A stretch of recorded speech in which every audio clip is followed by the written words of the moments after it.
back to another episode of Voyage of Purpose with me, your host, Muna Bella. A lot of us has thought about starting our own business at one point of our life. But the reality is, entrepreneurship is not an easy journey. It is filled with trials and tribulation. Today, we will be speaking to a young entrepreneur and ask him how he managed to bounce back from his failure and keep focused towards success.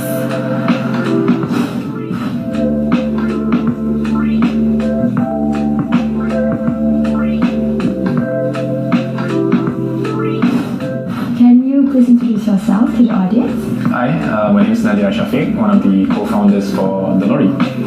I am 34 years old this year, father of 3 daughters. Alright, so basically we want to know a bit more about your background. Where did you study from, primary, secondary, and also your higher study? Primary school, I went to SKTTDI, which is Sekolah Kebangsaan Taman Tun, Dr. Ismail. Went to Sri Inai Senior Petaling for my secondary, and then after that, straight away, went to Perth, Australia, Curtin University for my degrees as well as my masters. So I have a degree in accounting and finance, and then a master's in finance, essentially.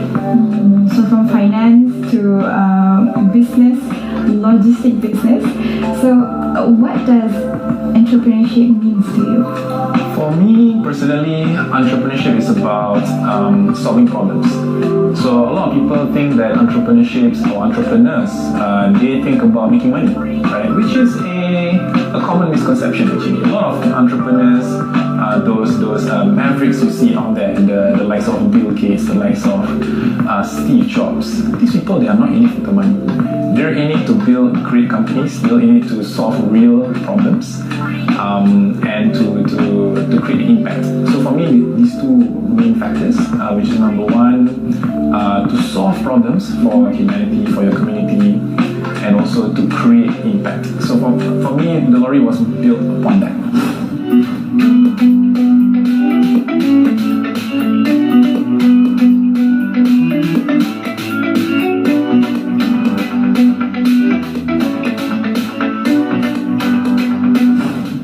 You want to make impact, so we want to know you as a person. So how are you? Are you like introvert or outgoing kind of person?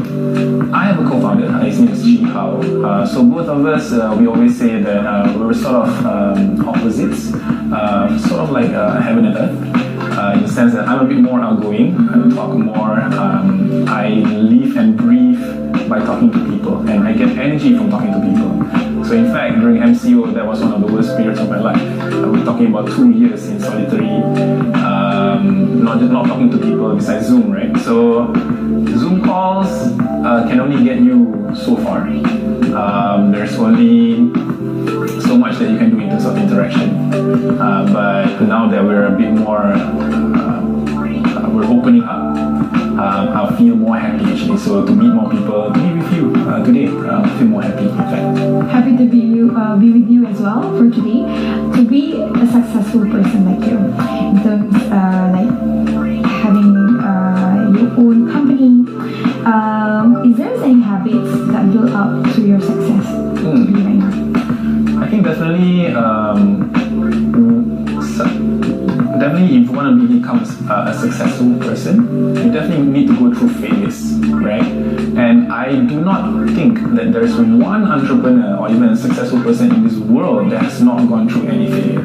Alright, so where did the idea of a logistic company came from?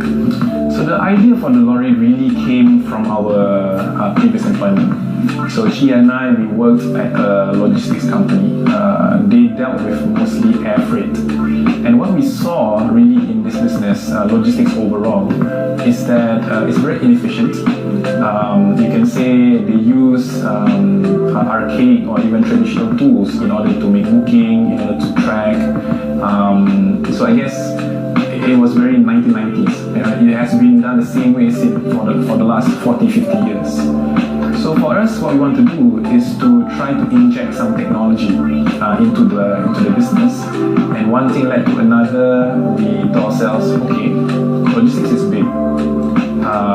Air freight and sea freight might be a bit restrictive because there could be licenses that we need to acquire before going into those businesses. So we decided that land logistics could be a good potential because land logistics, especially in the consumer segment, you might not, the barrier to entry is not as high. So we just thought of a very simple idea, which was to transform and to create a better experience than going through those lorry saver signboards, right, on trees and lampposts. So it really started from there. We wanted to transform the experience, that very inconvenient experience in getting price quotations, in not knowing who exactly will come to your doorstep because it's just lorry saver and a phone number, right? So we transformed all that, created a simple website that's transparent in terms of pricing. You know exactly what you're paying for, and then we also provide reviews and also a customer service for you to call and ask any questions, and really started from there. It's easy to see that Nadia was lucky to generate a good idea from an unexplored market. But did you know in the beginning, Nadia was involved in other business ideas that were not successful? Let's find out about his past experience in the world of entrepreneurship.